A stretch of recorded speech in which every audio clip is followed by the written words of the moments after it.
Bonjour tout le monde et bienvenue à l'Institut Écorce.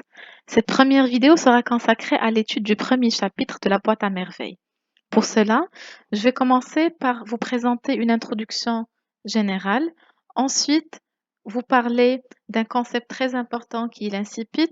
Je vais en profiter pour vous présenter le cadre spatio-temporel et puis les personnages principaux tels qu'ils sont décrits au niveau de ce chapitre-là. Je finirai ma présentation avec un résumé. Concernant les informations, essentielles qu'il faut connaître et retenir par rapport à la totalité de l'œuvre, on va commencer par son nom ou son titre qui est La boîte à merveilles. Ensuite, la date d'écriture et de parution. Il faut savoir qu'il s'agit de 2 dates, distinctes et donc si l'on vous demande la date d'écriture, ce sera 1952. Si l'on vous demande la date de parution, ce sera plutôt 1954. L'auteur, c'est Ahmed Sfreoui, c'est un auteur marocain natif de la ville de Fès. Il est né en 1915 et décédé en 2004. Et donc, il a vécu au cours du XXe siècle. Revenons maintenant un petit peu à l'œuvre. On peut dire que la boîte à merveilles contient 12 chapitres et appartient au genre littéraire du roman autobiographique. Alors, c'est un roman parce que c'est un écrit quand même assez volumineux. Il comporte une intrigue qui évolue et se développe avec le temps. Et c'est autobiographique parce que le narrateur et l'auteur ne font qu'un. Autrement dit, la personne que vous voyez s'exprimer à la première personne du singulier n'est autre que l'auteur Ahmed Sfreoui.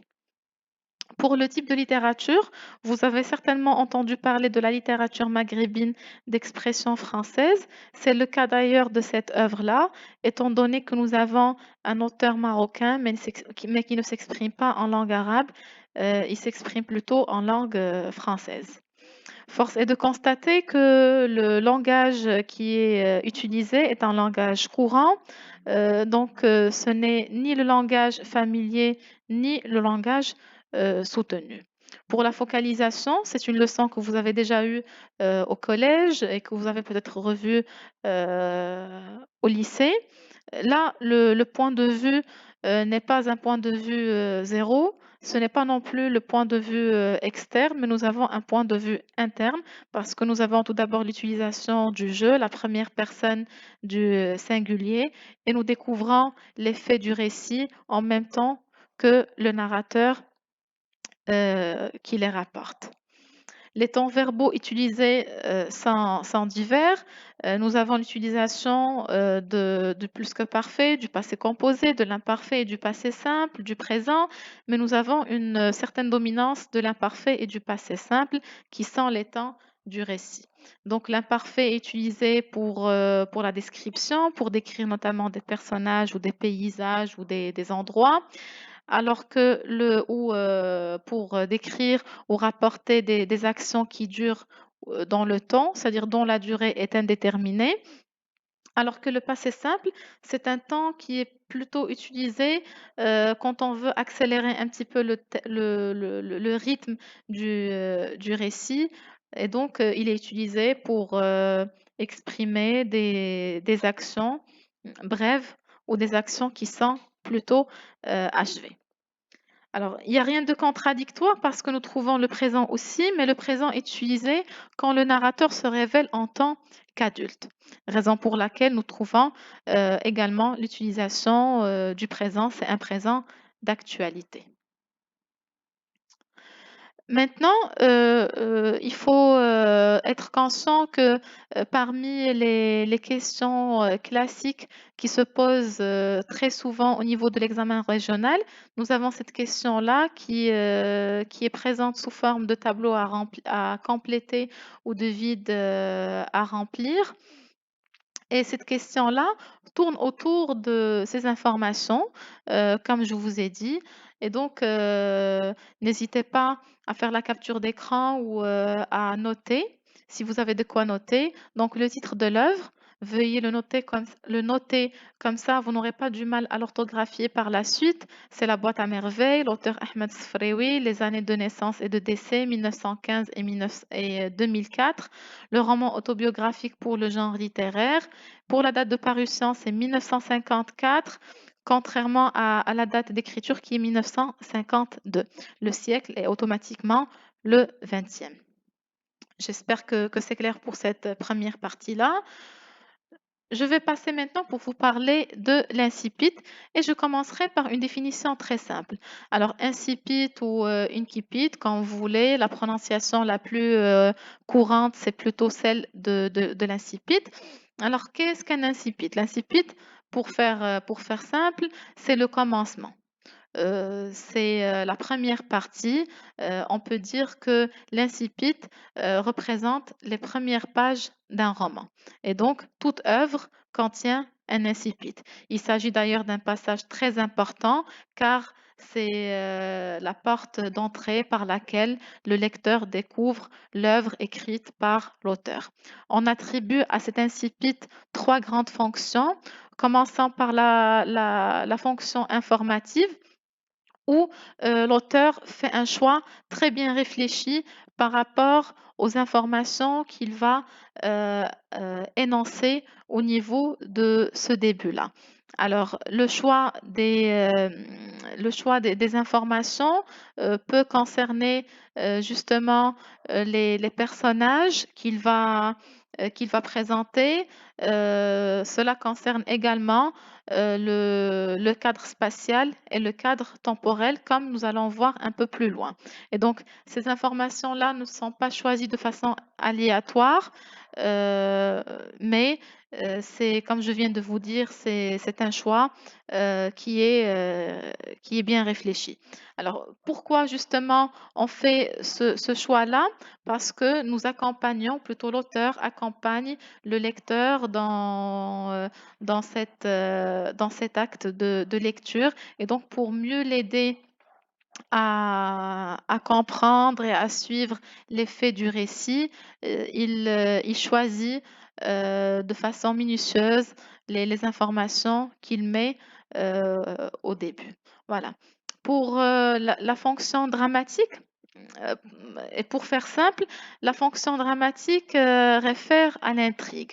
Alors, l'auteur est amené à installer dès le début des pistes qui vont nous mener vers la compréhension de l'intrigue. Ensuite, la troisième fonction qui est la fonction séductrice, et c'est là où l'auteur doit euh, doit être très intelligent afin de motiver le lecteur à continuer sa lecture afin de susciter de l'intérêt et de susciter de la motivation pour pour l'inviter à suivre l'effet du récit et donc à lire l'œuvre en entier. On parlait de cadre spatio-temporel et donc il est temps de poser la question du où. Alors, où se passent les actions du récit? La réponse est très simple parce que le narrateur nous le dit dès le début. Les actions se passent dans une maison commune. D'ailleurs, il l'appelle Dar Shuafa pour traduire, c'est la maison de la voyante. Alors, il s'agit d'une habitation qui est composée de 3 étages. Ces 3 étages contiennent plusieurs pièces et ces pièces sont habitées par plusieurs familles. Le narrateur ne manque pas de nous donner une description complète de l'habitation et ne manque pas non plus de nous donner d'autres lieux emblématiques à travers lesquels il va nous raconter aussi son quotidien. Je parle ici de l'école coranique qu'il fréquente quasi quotidiennement et puis du bain mort. Alors, revenons maintenant à la maison commune qui est d'Al-Chouafa. Il faut savoir que la description, dans un premier temps, a été faite de façon verticale, puisqu'il nous a parlé du bas de l'étage euh, vers le haut. Il nous a parlé du rez-de-chaussée, du premier et puis du deuxième. Donc, généralement, on peut dire que les faits de ce récit se déroulent à l'ancienne Médina de Fès, à la ville de Fès, plus exactement dans une maison commune, mais nous avons d'autres lieux, comme je vous ai dit, comme l'école coranique et le bain mort. Pour le cadre temporel ou le temps, alors la date, elle n'est pas vraiment déclarée de façon explicite. Par contre, on peut déduire la date du déroulement des faits de ce récit-là à travers la date de naissance de l'auteur qui est 1915 et l'âge qui est déclaré au niveau du premier chapitre, l'âge de l'enfant. Il dit qu'il est âgé de 6 à 10 ans et donc on peut dire que les faits se déroulent en 1921. Le narrateur fait un voyage entre le passé et le présent à travers une procédure narrative très connue qu'on appelle l'analepse. L'analepse, c'est tout simplement ce retour en arrière qui est effectué par le narrateur pour nous replonger dans son enfance. Donc, j'espère que c'est clair par rapport à ces deux aspects-là qui sont très importants. Il faut absolument les maîtriser. Quand on parle d'espace, il faut qu'on se réfère à Dar Shouafa, la maison de la voyante, au bain mort, à l'école coranique. Donc, ça dépend de la question qui nous sera posée. Et par rapport au temps, il faut bien retenir cette année-là, c'est-à-dire 1921.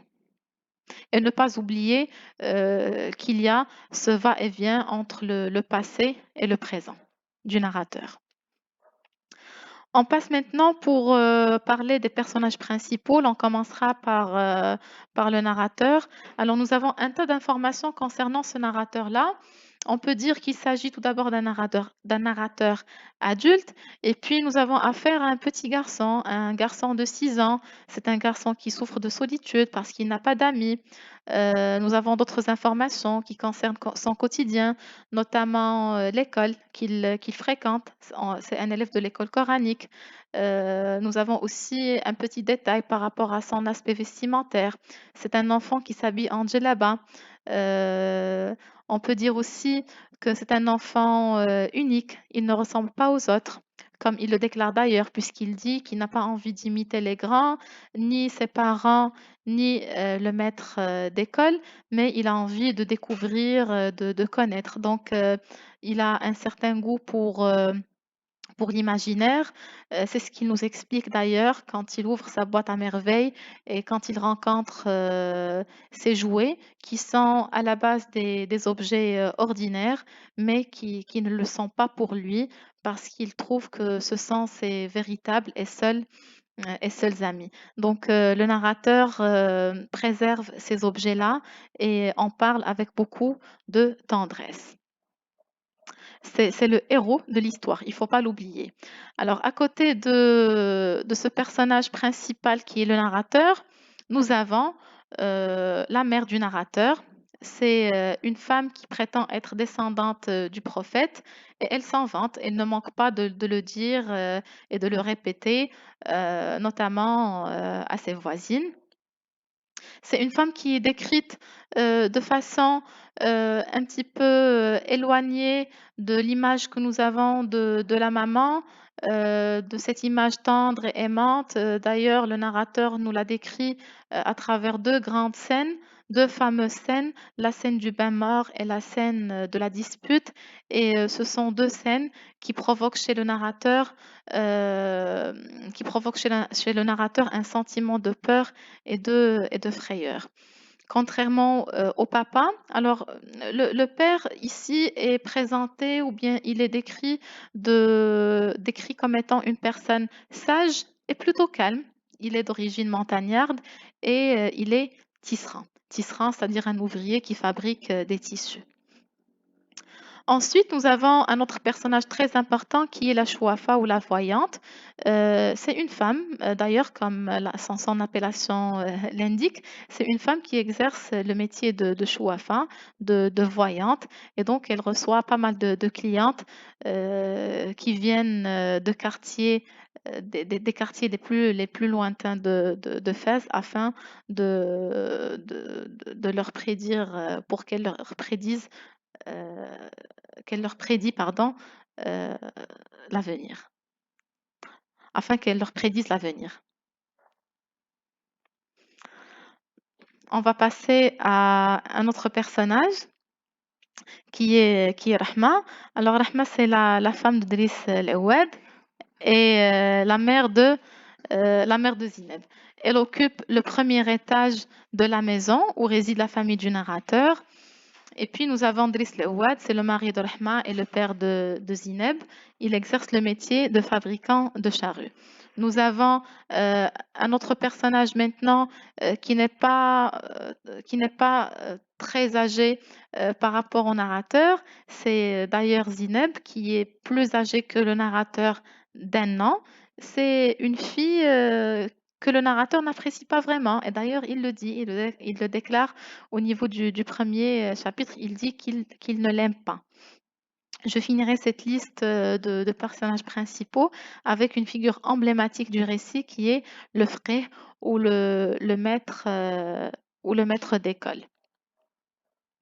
Le maître d'école est donc il est décrit ici comme un homme barbu et maigre et il suscite pas mal de cauchemars et de peurs chez le narrateur. Alors pour finir, je vous propose ces idées principales du premier chapitre qui vont vous aider à situer ce passage-là. Alors, il faut dire que le chapitre commence avec la grande thématique qui est la solitude du narrateur adulte. C'est une solitude qui ne date pas d'hier. Le narrateur utilise cette expression-là pour dire qu'il ressent bien qu'il souffre de solitude depuis bien longtemps. Au niveau de ce premier chapitre-là, nous avons une présentation des habitants de Dar Chouafa. Et nous avons donc les habitants du rez-de-chaussée, du premier et du deuxième, comme vous voyez. Le narrateur profite aussi de cette première partie de l'œuvre pour nous parler de certains rituels de la voyante, notamment cette fête qu'elle a l'habitude d'organiser une fois par mois, ce qui va nous renvoyer à une autre thématique à côté de celle de la solitude. On a aussi la thématique de la superstition. Donc, comme je vous ai dit tout à l'heure, parmi les lieux emblématiques de l'histoire, nous avons l'école coranique. C'est un endroit que le narrateur fréquente pour apprendre le Coran et c'est là où il rencontre d'ailleurs son maître d'école. L'expérience traumatisante du bain mort, c'est une scène que le narrateur relate et à travers laquelle il nous transmet ce qu'il a dû subir quand il était enfant.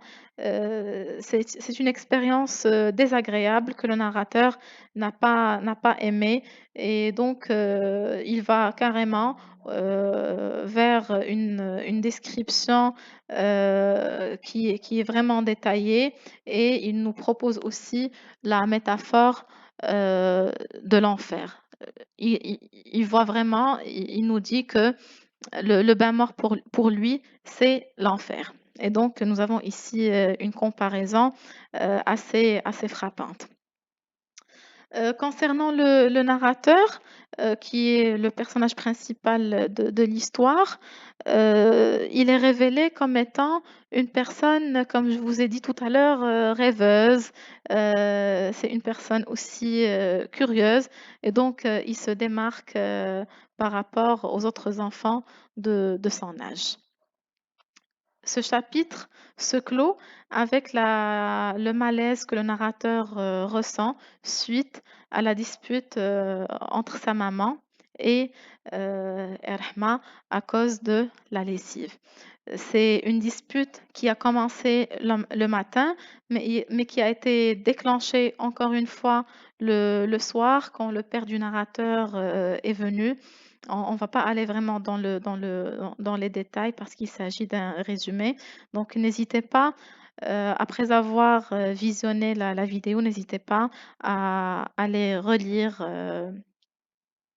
à relire le premier chapitre pour mieux comprendre de quoi il s'agit. Voilà une autre forme que je vous propose pour le résumé. Si vous souhaitez faire une révision. Donc, c'est la fin de ma présentation. Je vous remercie et vous souhaite un très bon courage. À la prochaine vidéo.